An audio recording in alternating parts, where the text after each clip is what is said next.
নামটা শুনতে যতটা না সাদামাটা তার চাইতেও বেশি রহস্যময় এবং ভয়ঙ্কর এক বন্দিশালা। এবং এই বন্দিশালাটা এতটাই ভয়ঙ্কর এবং অমানবিক যে এর বর্ণনা শুনলে হয়তো আপনার মনে হতেও পারে এখানে বন্দি থাকার চাইতে প্রাণে মেরে ফেলাই হয়তো ভালো।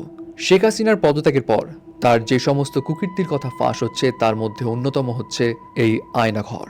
মিডিয়া রিপোর্টস থেকে জানা যায় ডিজিএফআই এর কাউন্টার টেরোরিজম ইন্টেলিজেন্স ব্যুরো কিছু অসৎ অফিসার পরিচালনা করত এই আয়নাঘর। এই আয়নাঘরে কিরকম অমানবিক কার্যকলাপ হতো এবং কতটা বিভৎস ছিল সেই বিষয়ে জানার আগে আপনাকে এটা জানতে হবে আয়নাঘর আসলে বানানো কেন হয়েছিল। আয়নাঘর বানানোর পিছে মেইন রিজন ছিল শেখ হাসিনার মতের বিরুদ্ধে যারা কথা বলবে তাদেরকেই গুম করা। এখানে বিরোধী দলীয় রাজনৈতিক দলের সদস্যরা ছিল, অনেক ব্যবসায়ীরা ছিল, শিক্ষকরা ছিল, সেনাবাহিনী কর্মকর্তা ছিল, ইনফ্যাক্ট অনেক সাধারণ মানুষ ছিল। তাদেরকেই এখানে হুট করে গুম করে নিয়ে এসে বন্দি করা হতো এবং শেখ হাসিনার সঙ্গে যারা কাজ করতে চাইতো না অথবা তার বিরুদ্ধে যারা লেখালেখি করতো পর্যন্ত তাদেরকে মেইনলি টার্গেট করে এখানে নিয়ে আসা হতো। শুধু তাই নয়, এমনও হতো কোনো ব্যক্তির হয়তো কোনো রাজনৈতিক কানেকশনও নেই, কিন্তু তাকে আটক করে রেখে তার ফ্যামিলির কাছ থেকে বড় রকমের টাকা চাওয়া হতো।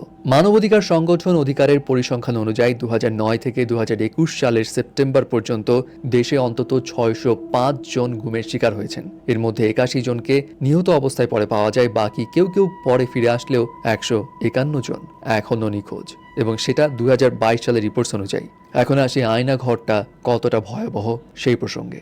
যারা আয়নাঘর থেকে ইতিমধ্যেই মুক্ত পেয়েছে তাদের কয়েকজন অলরেডি কথা বলেছে এই আয়নাঘরের ভয়াবহতা সম্পর্কে, এবং তাদের বর্ণনা অনুযায়ী হুট করে সাদা পোশাকে কিছু লোক অথবা প্রশাসনিক কোনো লোক এসে মাইক্রোবাসে আচমকা তুলে নিয়ে যায় এবং সঙ্গে সঙ্গে মিনিট খানিকের মধ্যে হাত চোখ বেঁধে এবং মাথায় একটা কালো টুপি পরিয়ে নিয়ে যাওয়া হয় সেই বন্দিশালায়। এবং এটাও বলা হয় সেখানে কি রকমের মানসিক যন্ত্রণা দেওয়া হতো।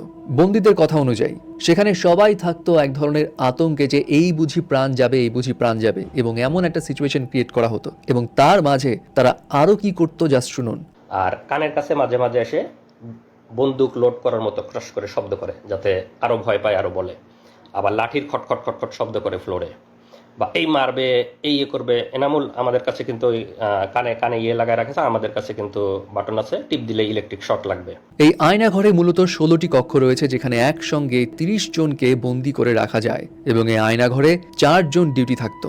2 জন ক্যামেরা দেখতো সার্বক্ষণিক, 1 জন গেট পাহারা দিত এবং আরেকজন রান্না বান্নার কাজে নিয়োজিত থাকতো। এবং কর্নেল হাসিন, যিনি এর আগে 2 বার গুমের শিকার হয়েছেন এবং আয়নাঘরে গিয়েছেন, তার তথ্য অনুযায়ী এই আয়নাঘরের পাহারায় যারা দায়িত্বে থাকতো তাদের ম্যাক্সিমামই সিভিল এবং তাদের চাকরির কোনো নিয়োগপত্র ছিল না। আয়নাঘরের রুমগুলো কেমন ছিল? আয়নাঘরের রুমে কোনো ধরনের জানালা ছিল না, আলো বাতাসহীন একটা কক্ষ ছিল যেখানে মাঝারি উচ্চতার একটা লোক টান টান হয়ে শুতে পারতো না, এতটাই ছোট কক্ষ ছিল। এবং সেইখানে কক্ষগুলোতে এক্সস্ট ফ্যান লাগানো ছিল, এবং এই এক্সস্ট ফ্যান সবসময় ঘুরতো অনেক জোরে জোরে শব্দ করে, যাতে ভিতর থেকে শব্দ বাইরে না আসে এবং বাইরে থেকে শব্দ ভিতরে না যায়।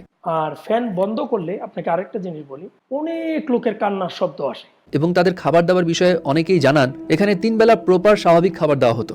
সকালবেলা বিস্কিট, পানি, এবং বাকি 2 বেলা যেমন স্বাভাবিক খাবার হয় তেমন খাবার। তবে এখানে মাঝে মধ্যে অনেকক্ষণ পর পর খাবার দেওয়া হতো, আবার মাঝে মধ্যে খাওয়ার কিছুক্ষণ পরই আবার খাবার দেওয়া হতো। এবং সেই বন্দীদের ভাষ্য অনুযায়ী এই সব বন্দিশালায় যে কত মানুষ ছিল তার কোনো হিসেব নেই। খাবারের সময় যখন মাংস দেওয়া হতো সেই মাংসের হাড় কিংবা কোনো ইটের কোয়া দিয়ে দেওয়ালে দেওয়ালে অনেকেই অনেক কিছু লিখে রেখেছে। কেউ বলেছে আমাকে ডিজিএফআই ধরে নিয়ে এসছে, কেউ বলেছে আমাকে বাঁচান, কেউ লিখেছে আমার পরিবারকে একটু খবর দিন।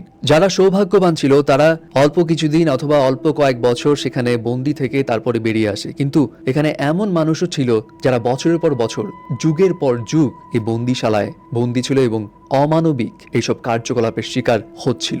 তাদের মধ্যে 2 জন হলেন বরখাস্ত ব্রিগেডিয়ার জেনারেল আব্দুল্লাহিল আমান আজমি এবং সুপ্রিম কোর্টের আইনজীবী ব্যারিস্টার আহমদ বিন কাসেম, যারা সম্প্রতি এই বন্দিশালায় থেকে মুক্তি হয়েছেন। ডিজিএফআই তথ্য অনুযায়ী এখন আর এখানে কোনো বন্দি নেই, কিন্তু অনেক স্বজনদের দাবি এবং অনেক সাবেক সেনা কর্মকর্তাদের দাবি এই বন্দিশালায় এখনো অনেক মানুষ আছে এবং তাদেরকে তারা ফেরত চান। এবং এই কারণে ডিজিএফআই অফিসের সামনে অনেক মানুষ তার প্রিয় মানুষটার ছবি নিয়ে ভিড় করে আছেন এবং তারা তাদের মুক্তি চান অথবা খোঁজ খবর চান। এটাই ছিল এখন পর্যন্ত পাওয়া আয়নাঘরের বর্ণনা, যেটা যে কোনো ভৌতিক ঘটনাকেও হার মানায়। জাস্ট আপনি একবার চিন্তা করুন, এমন একটা সিচুয়েশনে আপনাকে বছরের পর বছর, যুগের পর যুগ রাখা হবে, যেখানে প্রতিনিয়ত আপনাকে মৃত্যুর ভয় থাকতে হবে।